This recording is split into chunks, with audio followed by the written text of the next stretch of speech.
Coran met un accent particulier sur un élément.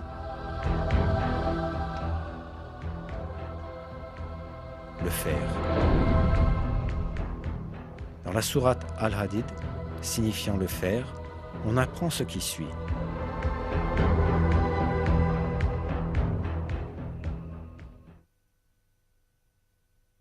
Et nous avons fait descendre le fer dans lequel il y a une force redoutable, aussi bien que des utilités pour les gens.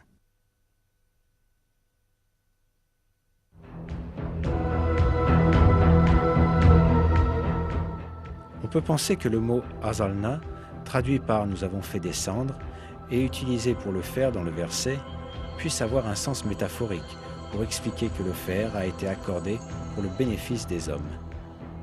Mais quand on prend en considération la signification littérale du mot, on réalise que ce verset implique un miracle scientifique très significatif. Cette signification est faire descendre physiquement du ciel, comme dans le cas de la pluie et des rayons du soleil. Les découvertes astronomiques modernes ont révélé que le fer que l'on trouve dans notre monde est venu d'étoiles géantes dans l'espace.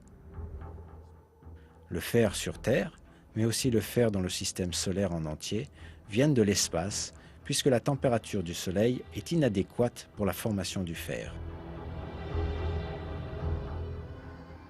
Le fer ne peut être produit que dans des étoiles plus grosses que le Soleil, où la température atteint quelques centaines de millions de degrés.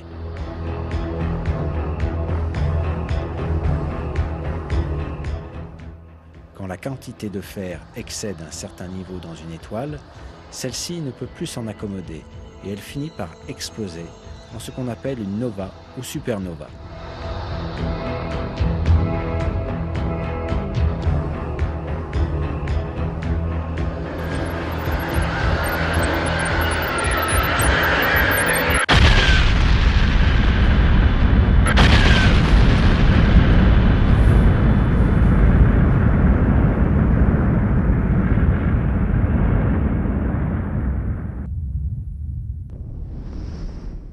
Ces explosions permettent la dispersion du fer dans l'espace.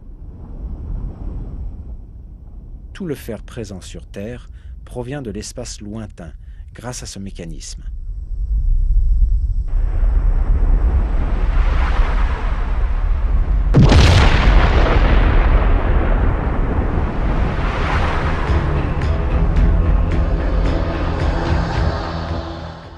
En d'autres mots, le fer est descendu sur Terre, comme nous l'apprend le verset. Il est clair que cette information n'a pas pu être établie au 7e siècle, quand le Coran fut révélé.